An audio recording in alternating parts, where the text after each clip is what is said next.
Grow your cleaning business. Make more money. Have more time. This is the Profit Cleaners Podcast with your hosts, Brandon Condry and Brandon Shane. Hey everybody, welcome back to another episode of the Profit Cleaners Podcast, the only place where you can learn from the top 1% of cleaning business owners from around the world to take it to the next level and win. And guys, thank you so much for being here today. I'm your host, Brandon Shane, and I'm joined by my co-host in the house, Brandon Condry.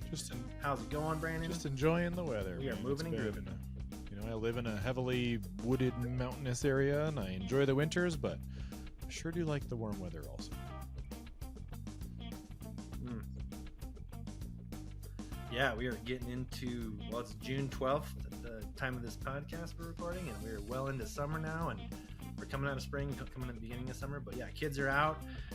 We've got campaigns we're running for summer, and we'll talk more about that probably in another podcast. But we've got lots of new business coming through, and it's a great time of year to be in business. The cleaning business is booming right now. So if you are anywhere out there in the world growing your cleaning business, hopefully that's the same for you. If not, come hang out with us. We'll help you grow your cleaning business, and we'll make sure that that's happening. But today's episode, we're going to talk about a fun topic. A lot of times it comes up in the group.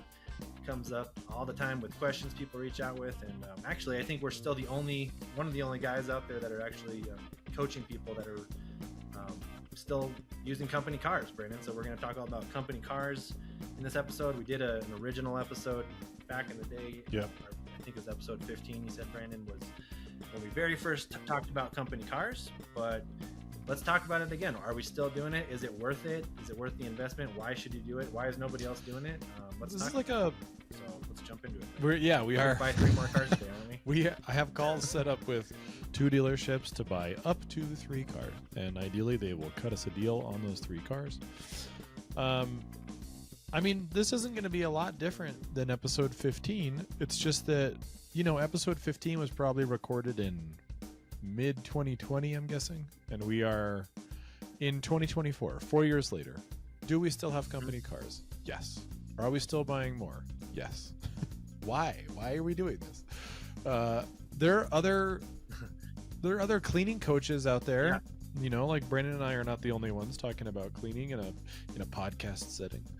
But I think almost all of them, I think we are the only ones, all of them are recommending that you don't buy cars. You make your employees use their own cars, or you're using a contractor and they're using their own cars. I don't like that idea. And the reason I don't like that is because, A, we have said from the beginning that the cars are these ridiculous things on the road. It's almost a billboard. We're treating it way more than we're treating it as almost a marketing expense. So the cars are silly looking, they're a silly color, they are eye-catching, there's a broom on top, there's a bunch of stickers on it, phone numbers, yada, yada, yada. I remember when we got the first car on the road that the driver was complaining that people were looking at them in traffic. They're all staring at us. I'm like, yes, it's totally working. That means that it's working because they're looking at you funny. So why? Why do we do this? There's a bunch of reasons. Okay, we've talked about the Billboard thing. We get calls every day. I saw the car. Or I saw that my neighbor has this car come by day after day, week after week. So there's the marketing aspect of it. There is the control aspect, I guess, or maybe more like an employee perk aspect. Like, we get to control this car. We get to control consistent branding. A lot of it from a maintenance perspective is that the cars are we take care of them, so they will show up. We are going to show up on time. When we started, we were doing research on competitors.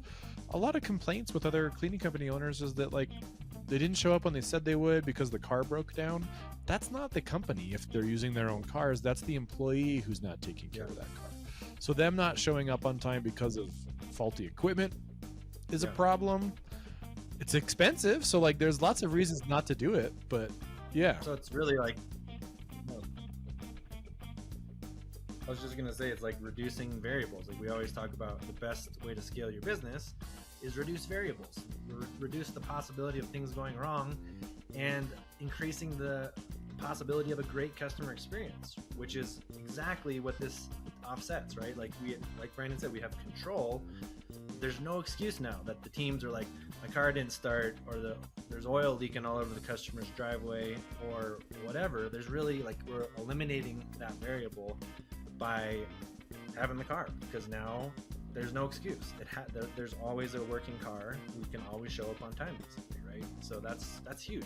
And then I think also for the customer experience, like, if they don't have you don't know what kind of cars people are going to be driving. So if they're driving a beat up thing with broken out windows and trash all over the car, is that the representation that you want of your brand or your company?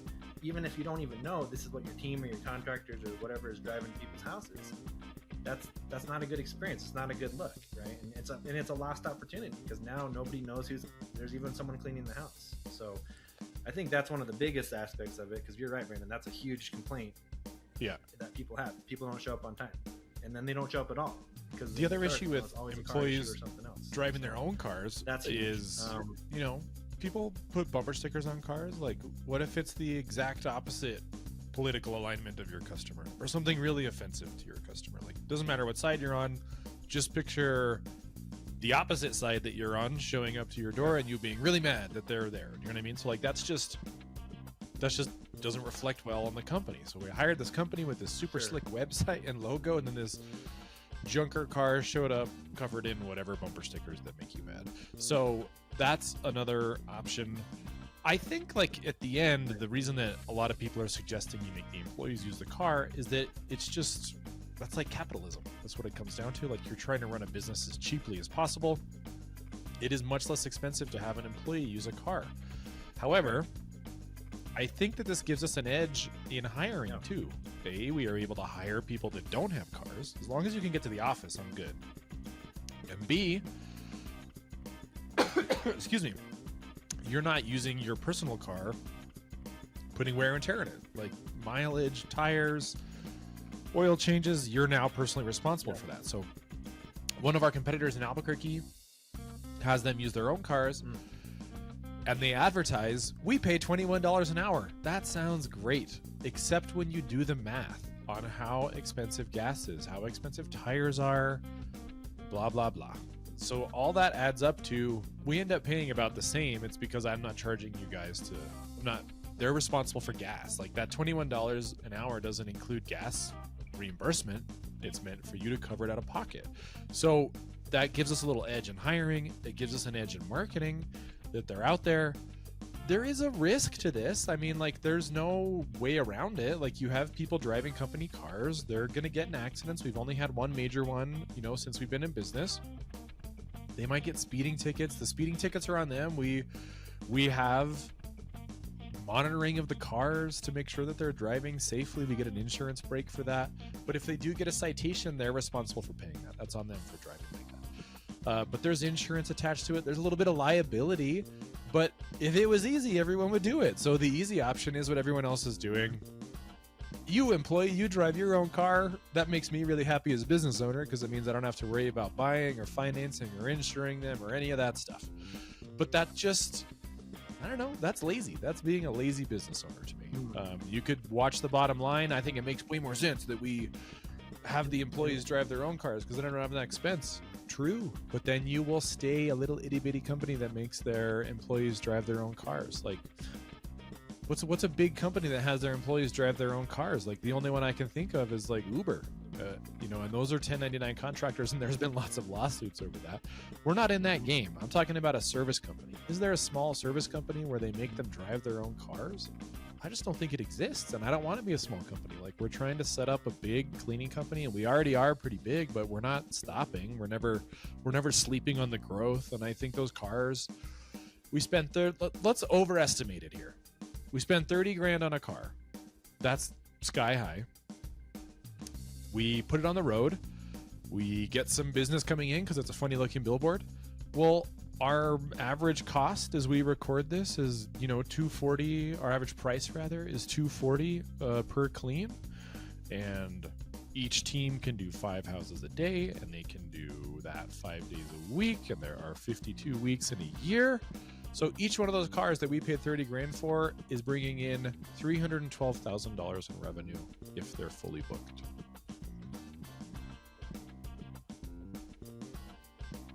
Yeah. And that's if you buy it brand new. We've done both, and we'll talk about kind of the disadvantages or benefits and advantages of doing one or the other. But really what I hear you saying too, Brandon, is like, what's the opportunity cost?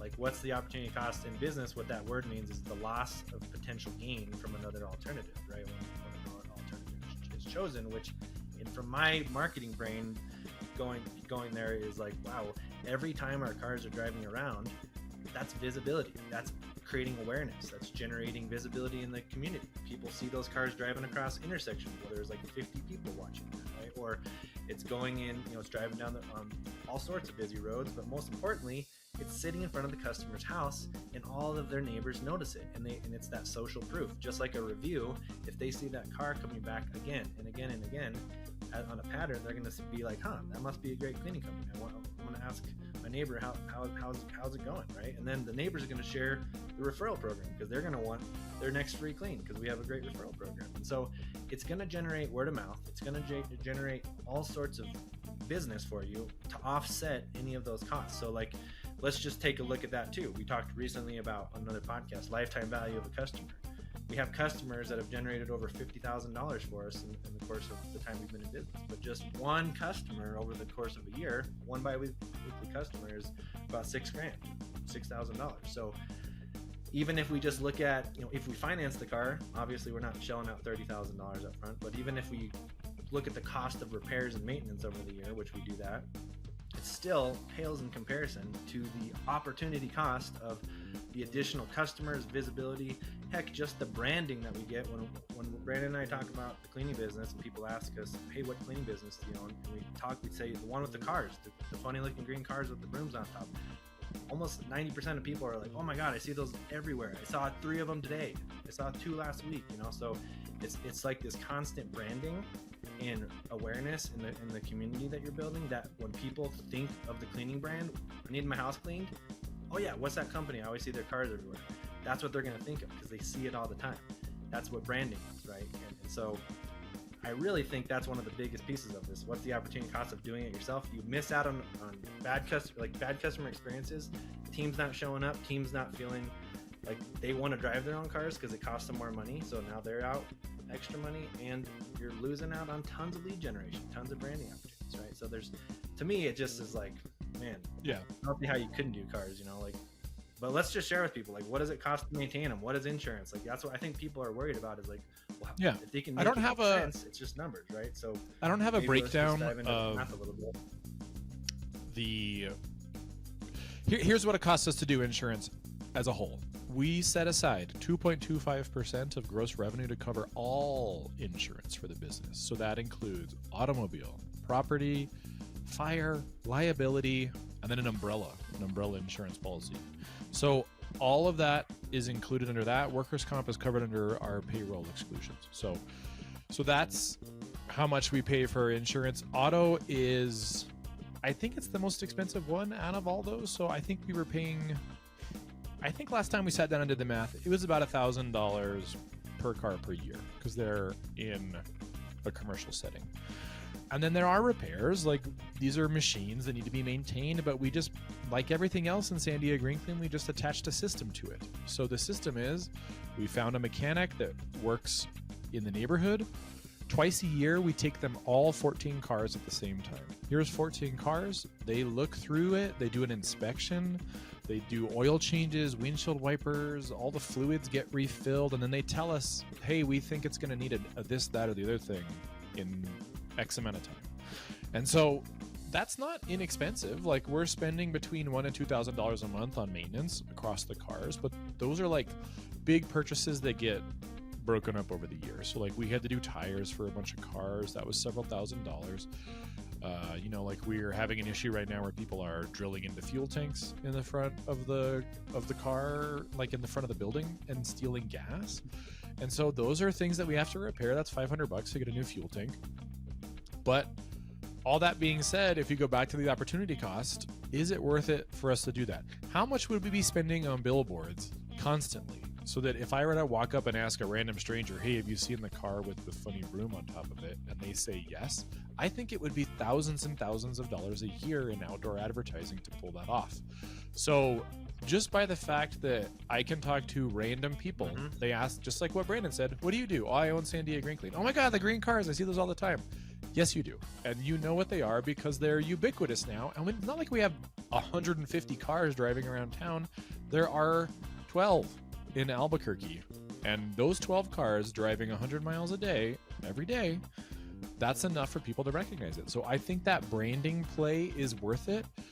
There's nothing on the cars. Like, there's best of the city things on the cars. Like, that's the one thing that says, like, trust. So, like, it's social proof that your neighbor keeps paying for it. I know that neighbor. He's really stingy. Why would he keep paying for this? This must be really good. So that is the essence of why you want to do the cars as an out-of-pocket expense when you could push the easy button, you could push the lazy button and be like, hey, employee, I'm going to pay you more and you drive your own car. Well, what happens on the day when they call in? I can't make it. I called in sick that day. Well, I don't have anyone else to fill in for you. When someone calls in sick on our end, we have a floater that takes their spot and the car still goes. But if we were relying on that car to get them there, what do you do? Like, there's just so many pitfalls, and there's obviously two different ways to run a cleaning company, and we are clearly on the maximalist side. Invest the money in the cars, invest the money in training, like invest the money in branding. You don't have to do that. If we stripped all that away, San Diego Green Clean might be a little bit more profitable than it is now, but that's not scalable. That's not built for scale. We're trying to build a regional cleaning company here, not a mom and pop shop that fills up their roster with 50 people and then wipes their hands and calls it good. Yeah, absolutely. And guys, just think about that. I mean, if every car was generating not only the interest, just think about the interest in the branding every day driving around, but if each car generated one new customer a week or even a month, would it be worth it? Absolutely. It definitely would be. And I know they generate a lot more than that because from the very, very beginning, we would be, when Brandon and I were still taking calls, if someone would be like, hey, I'm driving down the road on the highway behind your car. Can I get services? Or like, it'd be like, hey, I'm behind McDonald's in the drive-thru. Can I get services? Or my favorite would also be like, teams would just be out eating lunch at a park and someone would be walking in the neighborhood and walk up right to the house, right to the car and say, hey, do you have a brochure? Or they'll just scan the thing or call the number right from the car, right? Because it's literally an advertisement everywhere we go, and it's, I think, much more powerful than sticking a yard sign in someone's yard and saying this house is getting cleaned by blah blah blah right now. Like that might catch attention, but what's way more attention grabbing is a bright car with something that stands out, that's remarkable, right? That people remember. That's going to definitely catch more attention. That's going to create a conversation, a story. People are going to be like, hey, did you see that car? What, And I remember when our kids' school would get out, we actually didn't even plan this, but we had in our neighborhood at one point all these houses that we were cleaning, and school would get out and it was like a commercial, because it was like all of our cars were cleaning the same street up and down when the school got out. So again, guys, it's just social proof. It's marketing. It's another tool in your tool belt for generating leads in business, right? And so it's so powerful. I think it's overlooked, but again, there's no shortcuts in business. If you want to take shortcuts, you're going to end up paying for it in other ways. And you're right, Brandon, we might be a little more profitable, but we might not be anywhere close to where we are now, because I'm sure a good percentage of the customers we have noticed our cars at one point and called us or liked what we were doing. So we wouldn't have them either. So the cars definitely pay for themselves. Real quick, Brandon, just because people always ask about insurance, like, what do people need for insurance? And they need like total liability or comprehensive, or for the cars we have full like, how do we coverage. set up policies for that? I recommend you have full coverage. If your cars are financed through someone, that lender is going to require that you have full coverage because they want to get their money back if it's ever totaled. So do not do liability only, especially in a commercial vehicle, because I don't know, sometimes people might try and crash into you so they can get a quick payday, and it doesn't matter if you have the insurance is going to go after it. So full coverage on the insurance. We highly recommend using a tracking system. So we're using Fleetmatics, which is now called Verizon Reveal, but there are dash cams in the cars that have GPS attached to it. We know where they are at all times. We know how fast they're going. We get alerts if they're going over the speed limit or cornering hard or braking hard. So, you know, like there's ways to take care of that investment, but Yep. I don't think we'd be nearly the size we are if we just tried to slap some magnets on the side of a car and say, go out there and have fun. Like I see cars with magnets on it all the time. They're tiny, like they're this big. I can't read that in traffic, but I sure will remember the green car with the broom on it. And that's, and then if I, even if I couldn't see it, if I asked someone, hey, do you know what that green car is with the broom on it? Because of the way the branding worked, someone might just tell them, oh yeah, that's Sandia Green Claim. That's like word of mouth for customers that aren't even customers because they know what the car is. So yeah, man, there's two different ways to do it, but I'll leave you with this. Brandon and I have a masterclass that you can check out. It's at profitcleaners.com/masterclass. Someone who recently went through the course told us, I took your information that you gave us on how to brand these cars to a paint shop, a graphics shop, and the guy at the shop told this person, wow, I have multi-million-dollar companies that don't come in this organized. This is a really good job. And it's just branding, man. Brandon and I did not reinvent the wheel here. Like, it's a car with some stickers on it and some contact info. So it works. And you get graphics guys that do cars for a living telling you that this looks awesome. It looks awesome. And people notice it. And the more that you see them, it just keeps going. It just keeps growing. People see it. They keep talking about it. That's the way to scale. Absolutely. Yeah. And it, again, just reduces those variables. It gives you way more control of your business, your branding, your marketing. So highly recommend it. You guys can bootstrap it and put a magnet or a card topper on to start, but get out there and start thinking about how you can do this to really differentiate yourself and your brand. Like Brandon mentioned, the masterclass, profitcleaners.com/masterclass. Go check it out, and you can learn more about what we're doing in our business and how you guys can replicate that. And if you want to see the cars, check it out on the website, sandiagreenclean.com. You can see the wacky looking cars. They're really fun, and we have a fun culture. We have a winning culture with Sandia Green Clean. That's what we do, and so the cars are a good example of that. So anyways, guys, we have to hop on a coaching call with our private group, and if you guys want to join us at some point in the future, jump in. We'll help you grow your business as well. But Keep it clean. Until next time, keep it clean. Thanks for joining us today. To get more info, including show notes, updates, trainings, and super cool free stuff, head over to profitcleaners.com. And remember, keep it clean.